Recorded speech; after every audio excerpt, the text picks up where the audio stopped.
Vous savez combien de personnes dans cet hôpital attendent et espèrent en ce moment que leurs proches survivent? Le médecin était à 2 doigts d'exploser. Mais les mots des enfants ensuite firent aussitôt retomber sa colère. Il y a 3 ans, on leur avait annoncé que leur mère ne survivrait pas plus d'1 jour. Mais après leurs adieux en larmes, elle avait tenu plus d'1 mois comme par miracle. Elle fait un petit séjour à l'hôpital 1 fois par mois. À chaque fois, on fait le déplace à son chevet, on lui fait nos adieux à nouveau.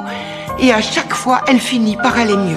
Ce n'était pas qu'ils manquèrent de cœur, mais la maladie de leur mère n'arrêtait pas de rechuter et de s'améliorer. À force, cela les avait épuisés mentalement. Cette fois, leur mère semblait aller mieux, alors chacun était rentré chez soi. Mais à peine était-il parti, que son état s'était de nouveau aggravé. Plusieurs chocs électriques n'avaient eu aucun effet. Le médecin les rappela en urgence. À peine avait-il raccroché qu'il comprit enfin ce que les enfants vivaient. Il les rappela pour leur dire de ne pas revenir. Mais peu après, la vieille dame retomba dans le coma. Le médecin sut que c'était mauvais. Pour éviter à ses enfants d'avoir des regrets, il décida d'aller les chercher lui-même.